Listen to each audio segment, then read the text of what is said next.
안녕하세요. 턱받인입니다.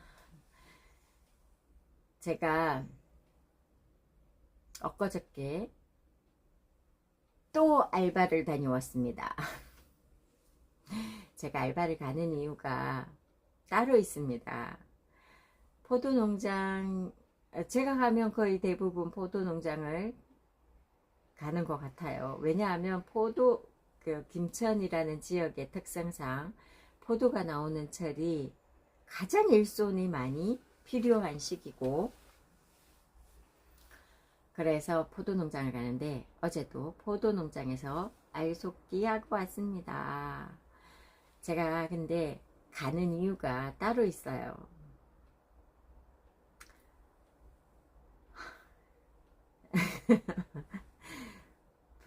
포도농장까지 제가 가는데 경비가 그 차를 딱 출발해서 도착하고, 거기에서 딱 출발해서 집에 도착하고 들어가는 경비가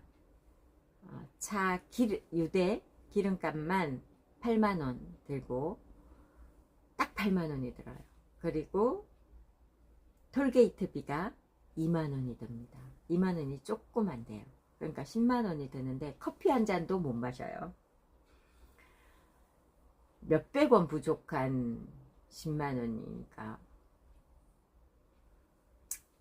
그렇게 가는 이유가 알바비가 그렇게 많지 않죠. 그래서 알바를 다녀오고 나면 제가 뭐 가가지고 3, 4일 뭐 이렇게 있으면 당연히 수입이 생기는 거죠. 그럴 때는 목표가 알바를 하러 가겠다 이런 거지만, 이번처럼 하루 알바를 하는 경우는 속셈이 따로 있습니다. 그게 뭐냐 하면, 거기에서 일하고 있는 우리 아들, 제 말투부터 좀 바꿔야 되는 거 아닌가 싶습니다. 우리 아들이 아니고 아들, 아니면 아들 이름을 불러야 하나요?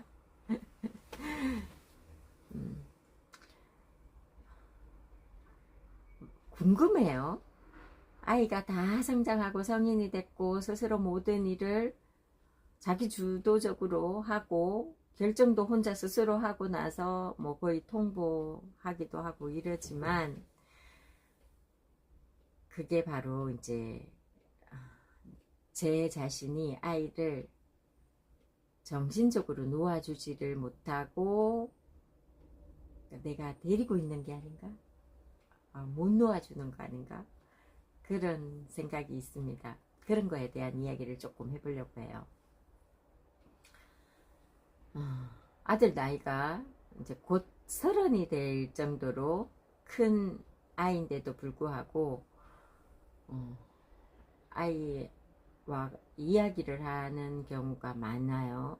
주로 많이 하는 대화가 뭐 같이 있을 때는 얘기를 하다 보면 아들이 됐어 그만할래 뭐 다음에 얘기할게요 뭐 이런 식이었고, 그래서 제가 거기에 대해서 깊게 생각을 안 했어요. 쟤는 왜 저러지? 이렇게 생각을 했었죠. 그런데 알고 보니까 제가 잘못한 거였더라고요. 제가 아이가 무슨 말을 하게 되면 그 이야기를 그냥 끝까지 들어주고, 그래 힘들었겠구나 그냥 요것만 하면 되잖아요. 그리고 또 아니면 너무 잘했네 이것만 하면 되는데, 어렸을 때부터 그것만 하면 되는 아이를 제가 훈계로 간 거죠. 조언, 충고, 막 훈계 이렇게 가니까 아이가 에이 엄마한테 얘기하면 또 잔소리로 이어지겠지? 이런 생각을 하면서 이야기를 하다가 끊었던 게 아닌가? 어제 그런 생각을 했습니다. 너무 늦게 알았죠. 아이 나이가 30이 돼서야 알았으니. 근데 아이가 변한 것도 어제 처음 알았어요. 참 어리석은 엄마입니다. 아이가 아이 아니, 우리 아들 보고 아이라고 하기에는 너무 큰 어른인데, 그래도 아들한테 이야기를 할 때, 그래서 대화 도중에 이렇게 끊어지는 경우가 많았었는데, 생각해보니까 그게 전부 다 제가 아들한테, 어, 그럼 이렇게 하는 건 어때? 조언이라고, 내 생각엔 조언이라고 했지만, 해결책을 제시해 주려고 많이 노력했던 것 같아요. 제가 해결책을 제시해 줄 수 없죠. 어떻게 제 인생도 제가 해결책을 제시 못하는데 아들의 인생에 제가 해결책을 제시해 주겠습니까? 어렸을 때는 당연히 뭐 가능했겠죠. 해결책을 제시해 주는 것도. 근데 제 방법이 잘못됐다는 생각을 하게 되는 겁니다. 그래서 제가 이제 이 영상은 내 반성입니다. 그래서 앞으로라도 나는 이제 모든 사람들의 대화를 들으면서 성인들하고 아시는 분이나 뭐 제가 일하는 거와 관계된 분들이랑 얘기할 때는 그래도 그런지도 모르겠어요. 왜냐하면 이게 뭔가 오바예요. 어쨌든 이런 마음을 좀 버려야 된다. 그래서 어린 자녀를 키우는, 특히 우리 손녀를 키우는 딸에게 말해주고 싶습니다. 지금은 네가 어떤 걸 제시해주고 다양한 걸 제시해주고 아이가 선택권을 줘라. 왜냐하면 초등학교를 졸업할 때까지는 어떤 학원을 다닐래, 뭘 배울래, 이런 것들을 아이 스스로 결정하고, 다만 조건들을 조금 제시해주면 좋겠죠. 만약에 네가 이 학원을 갈 때 나는 가기 싫어요, 오늘은 쉴래요, 이런 걸 하면 안 된다. 네가 스스로 결정해서 선택했으니까 적어도 얼마 동안은 꼭 다녀보겠다, 이런 걸 미리 약속하고 다니는 거, 이런 거를 이야기를 나눈 다음에, 충분히 이야기를 나눈 다음에 합의점을 찾아서 그 아이를 학원에 보내는 걸 추천하고, 또 뭐 학습지를 한다는 것도 마찬가지겠죠. 아이와 충분히 이야기를 나누고, 네가 이거를 하고자 했으니 어느 정도까지는 그 기간은 네가 채워서 해야 된다, 이런 걸 꼭 이야기를 해주고 시도를 해보는 거죠. 그러면 아이는 내가 뭐든지 결정해야 되고, 내가 결정한 거에 대해서는 내가 지켜야 할 책임이 있구나, 이런 것들을 스스로 배우게 되는 거죠. 이게 네 책임이야 라고 얘기하는 순간 아이는 결정을 포기하게 됩니다.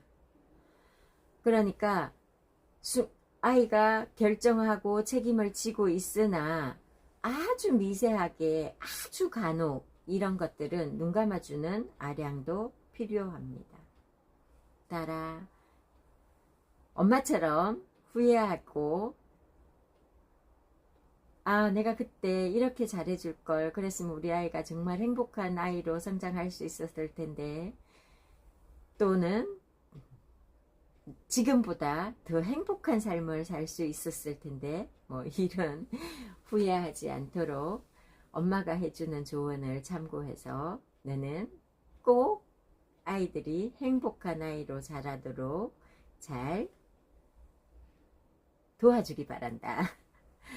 엄마가 원하는 대로 아이를 끌고 가기보다는 무엇이든지 아주 사소한 것부터 아이가 스스로 결정하도록 방법을 제시해주고, 아이가 이야기할 때 아이의 마음을 헤아려 보는 엄마가 되기를 바란다.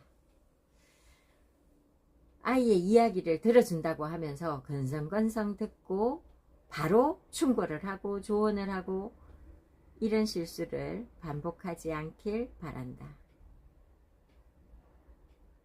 네가 시도하는 그 조언을 한다는 그 순간부터 아이는 말문을 닫기 시작한다는 걸 명심하기 바란다. 네가 말하든 동생 보고 쟤는 왜 저래? 말하다가 왜 끝까지 안 하고 중간에 그만할래? 안 할래? 다음에 할래? 왜 저래? 왜 저래? 이랬던 그런 아이가 안 되도록 하려면 아이가 충분히 말할 때 저 말 속에 어떤 말을 하고자 하는지 그 아이의 마음을 헤아려주는 엄마가 되기를 간곡히 부탁한다. 딸아, 내 손녀를 잘 부탁한다. 사랑한다.